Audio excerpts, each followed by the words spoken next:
amigos da TV Cidade de Farroupilha, mais um Resolvendo Dilemas com Michi Ranzolin. Sejam muito bem-vindos e obrigado pela companhia. Hoje estamos recebendo José Ricardo da 287 Studio, que vem falar um pouco pra gente como a escassez de mercado se tornou um nicho de negócio. Muito bem-vindo e obrigado por estar aqui com a gente.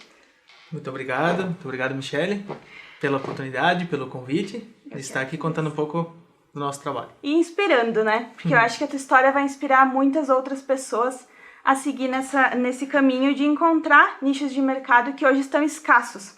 Então, tu quer contar um pouquinho pra gente de onde surgiu a 287 e, primeiro, o que a 287 faz? Certo. Bom, então, o 287 Studio é uma marcenaria, como pode-se dizer, né? Juntamente com a nossa experiência no ramo do design, que busca atender e fornecer projetos em madeira, principalmente madeira maciça. Então, trabalhamos com toda a linha de acessórios, trabalhamos com aparadores, com mesas, pranchas, diversos produtos nesse sentido, nesse segmento, é o que a gente produz. Exato. E como é que surgiu o negócio? De onde veio a ideia de colocar essa marcenaria e de seguir o... Basicamente surgiu da necessidade que a gente teve de não ter produtos prontos da maneira que a gente gostaria que fosse. Então, lá em 2014, quando a gente estava construindo a nossa casa, construindo a nossa residência, mobiliando, a gente acabou se deparando com produtos que não tinham aqui na região, a gente não encontrava com facilidade, muita coisa que a gente via na internet e não tinha aqui para a gente comprar ou adquirir. E então, a gente procurou, de alguma forma, produzir isso. Então, acabou produzindo as nossas próprias peças. Quando tu fala em agente, tu quer comentar quem que é a outra pessoa que também faz parte desse... Sim, claro, com certeza. Hoje o 287 é formado por 3 pessoas, então.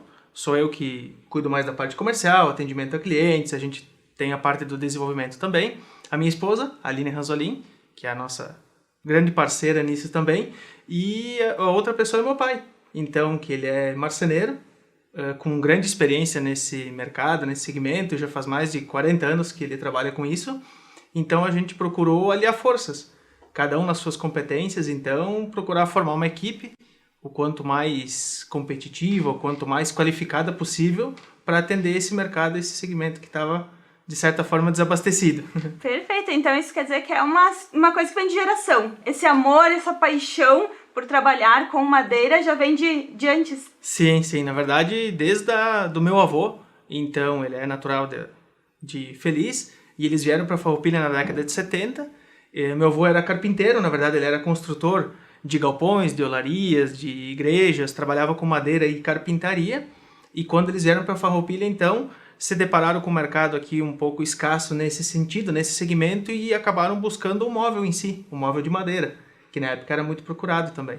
Ah, perfeito. E teu pai tem essa marcenaria recente? Faz tempo que ele tem? Como é? Ele tem há muitos anos. Ele sempre trabalhou com madeira.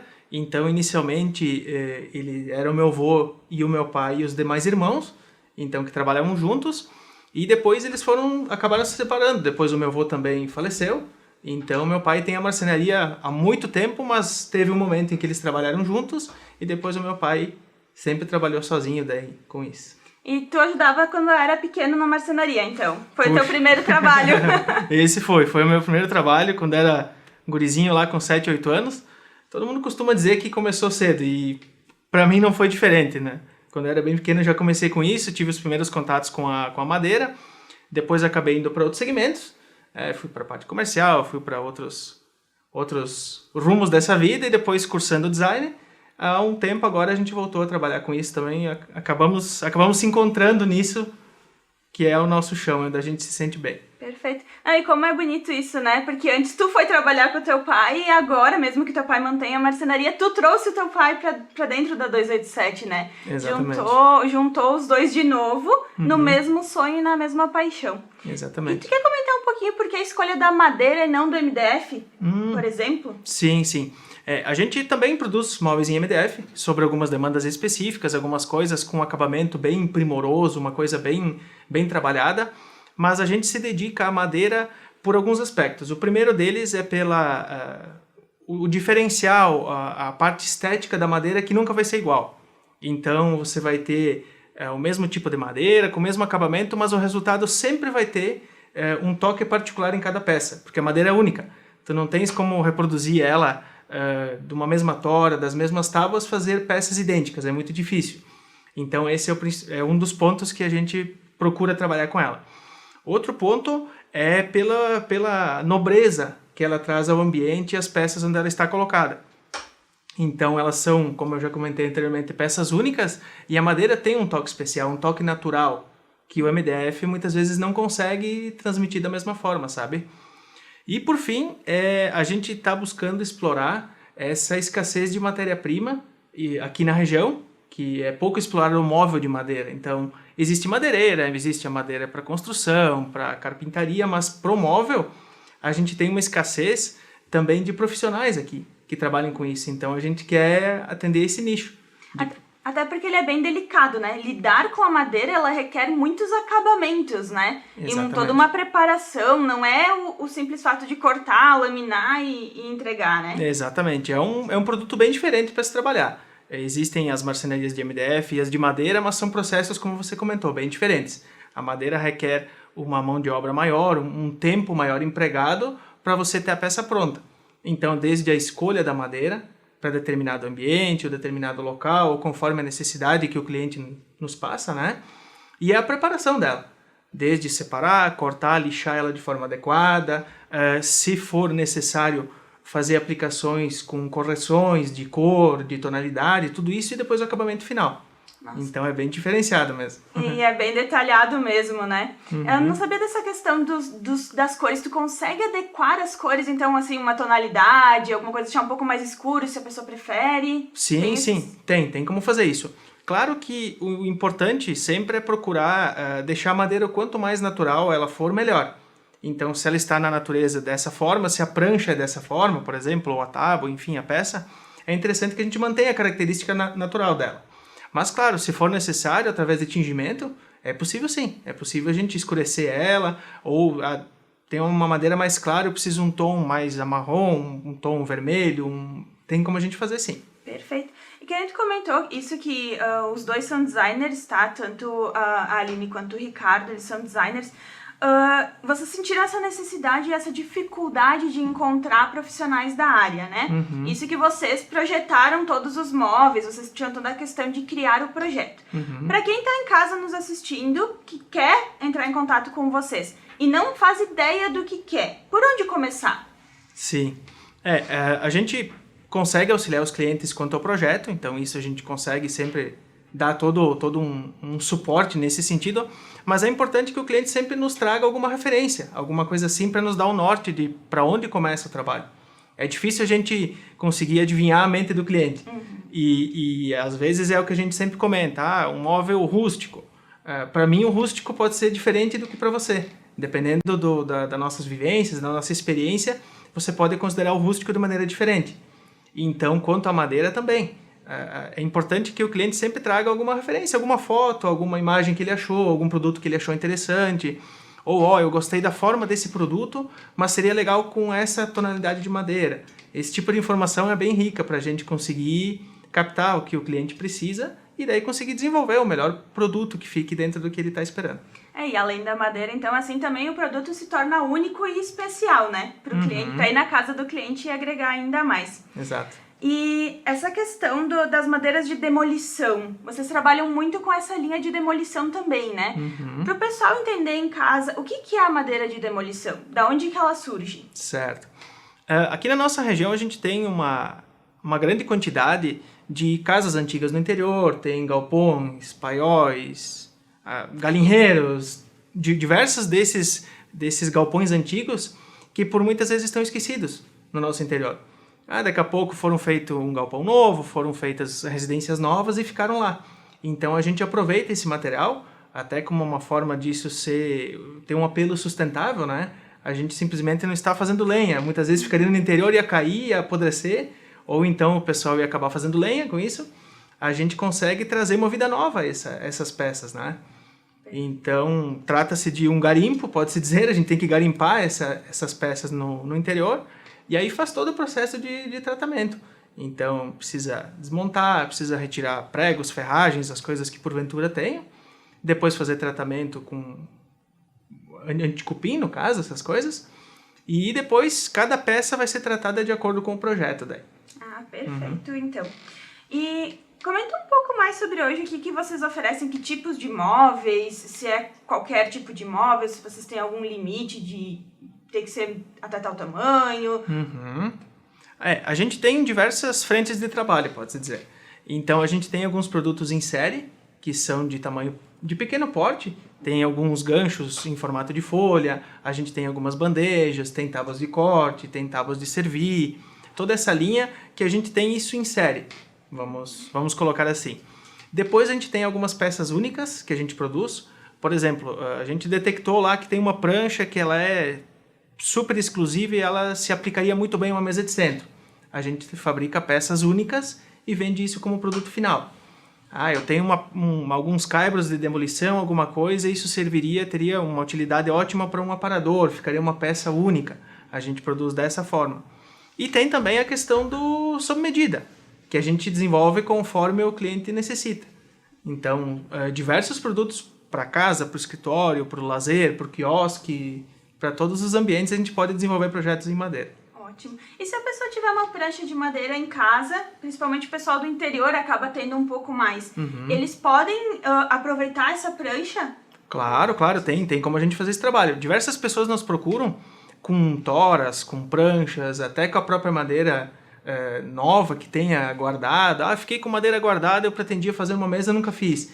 Então a pessoa nos procura e a gente consegue sim. Claro que dentro daquilo que eu comentava, né? Qual é a ideia do cliente, qual é o material disponível. Se for necessário, a gente pode daqui a pouco complementar com o material que falta para poder executar, mas tem isso também. E a gente pode fornecer para os clientes também, tanto na madeira nova ou na demolição, a madeira para o cliente executar o projeto. Então isso acho que é interessante a gente colocar. A gente tem percebido um movimento grande das pessoas, ainda mais nessa pandemia, de fazerem as suas coisas em casa. Eu mesmo quero botar a mão, eu tenho umas ferramentas, eu tenho um espaço na garagem, eu quero fazer o meu produto. Então a gente pode fornecer para o cliente também quanto a isso. Nossa, que legal, é um nicho bem interessante. Então se você não sabia onde buscar esse tipo de material, agora já sabe onde encontrar. Exato. E também para deixar mais claro para o pessoal, não necessita ser um móvel inteiro de madeira, né? Hoje vocês contam com alguns parceiros também na linha de metal e alguns outros acabamentos, né? Isso.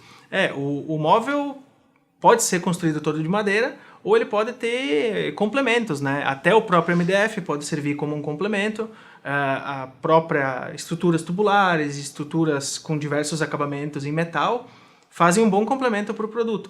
Então a gente tem sim alguns parceiros, tanto na área do metal, quanto na área de próprios acessórios, de próprias outras peças que forem necessárias. Então, muitas vezes o móvel se complementa, sim, ele não é sozinho só madeira, ou às vezes o que acontece, né, Michi? Num ambiente, daqui a pouco você não vai fazer ele todo com uma prancha maciça, uma madeira. Daqui a pouco no ambiente tu vai ter outros móveis e a madeira serve para dar aquele complemento, ou aquele acabamento, ou aquele destaque no teu ambiente. Perfeito. Então é bem variado mesmo. Ótimo.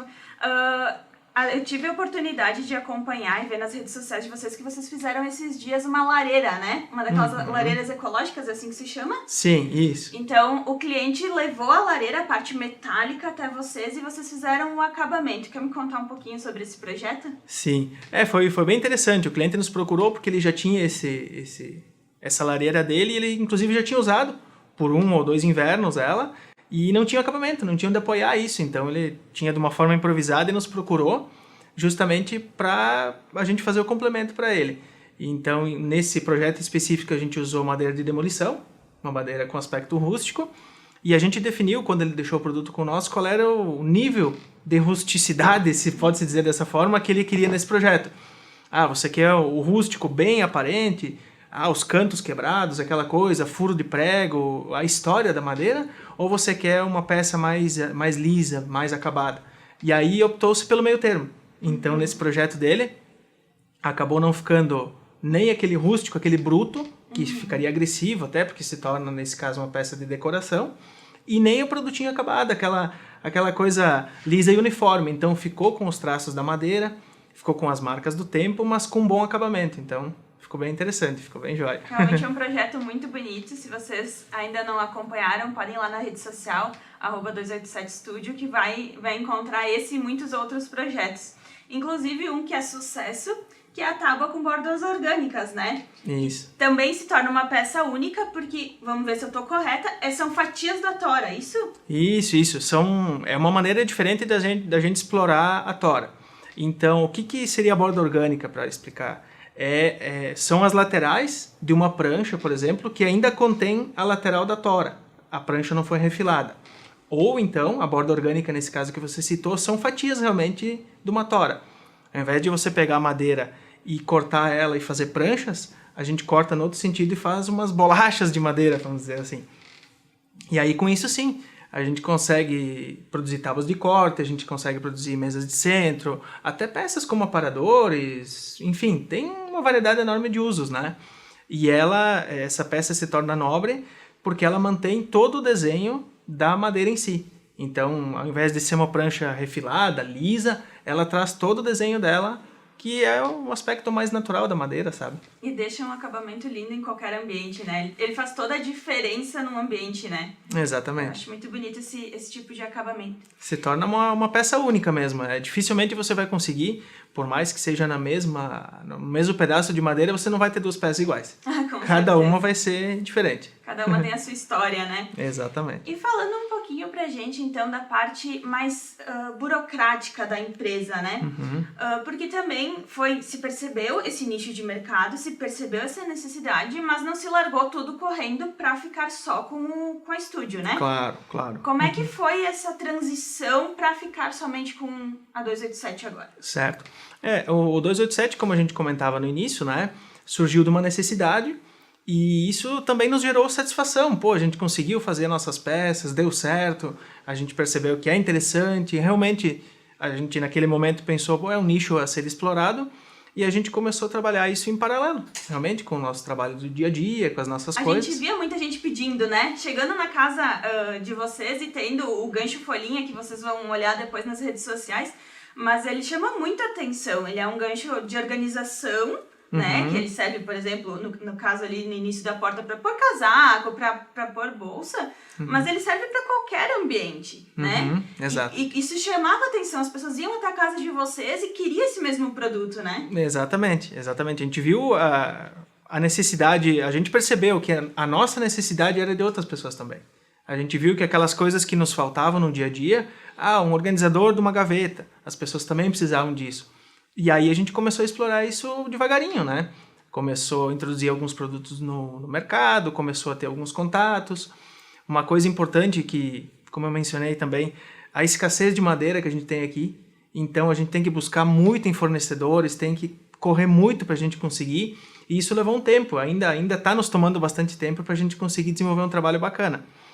E aí o trabalho foi se transcrevendo, foi andando, como dizem, né? E surgiu, já desde o ano passado, a gente já abriu o nosso CNPJ, conseguiu formalizar isso, conseguiu desenhar um pouco melhor do que é a empresa, sabe? E a partir desse ano a gente começou então a se dedicar com foco total. Então, existia uma balança, onde essa parte da madeira estava um pouco mais para baixo e essas coisas ao longo do tempo foram invertendo. Então, hoje o nosso sustento todo, a nossa energia do dia, toda ela é usada para esse negócio nosso da madeira. E como eu gosto de reforçar, gente, com quase todos os convidados que eu tive até hoje, todos eles passaram por esse mesmo processo. Não existe nada fácil, né? É final de semana, é feriado, é abrir mão de muita coisa mesmo, né? E é o normal, não é normal de todo e qualquer início, né? Eu acho que sim. As dificuldades são gigantes, então essa escassez de profissionais na área, a escassez de matéria-prima, a escassez de processos, de máquinas, tudo isso foi uma barreira gigante para a gente vencer, né, nesse nosso mercado. Porque não tem nada pronto. A gente tem que desenvolver, tem que correr atrás, tem que ir na madeireira, pedir, eu preciso que você serre a prancha diferente. E muitas vezes isso gera uma estranheza nos nossos fornecedores. Então, são barreiras que a gente tem que quebrar, são paradigmas que a gente tem que ultrapassar para conseguir alcançar esses objetivos, né? Mas é basicamente o que nos move. Eu acho que essa nossa inquietude, essa nossa curiosidade é o que deu sentido ao Estúdio 287. Acho que é isso que... E como eu sempre digo, né, quando a gente gosta do que faz, a gente vê o resultado e vê que o cliente ficou satisfeito e indicou para outros, que eu acho que o melhor feedback é o cliente te indicar para outra pessoa, né? Isso. Acho que qualquer cansaço se some, né? Exato. A gente esquece tudo que penou e se some. É verdade. Bom, gente, a gente está indo pro finalzinho da nossa entrevista. Eu gostaria de agradecer e pedir que tu deixasse um recado final para alguém que daqui a pouco está querendo iniciar num novo nicho, que também encontrou alguma coisa que sente uma escassez no mercado e que teria aptidão para fazer. Certo. Eu acho que a principal mensagem e a maior dificuldade do dia a dia é a gente vencer esses obstáculos que eu comentei agora há pouco. Acho que a gente não parar na primeira porta fechada, a gente não parar na primeira dificuldade, a gente não parar na primeira tentativa que deu errado, não parar no primeiro produto que deu errado. E acho que essa é a grande mensagem. Acho que é essa perseverança, essa força que às vezes é difícil a gente ter, né? Ainda mais nesses momentos de dificuldade, o mercado está difícil, as pessoas estão pessimistas. É difícil a gente conseguir encontrar alguém, não, tá ótimo, não, a gente vai, vamos para frente. É difícil as pessoas falarem isso.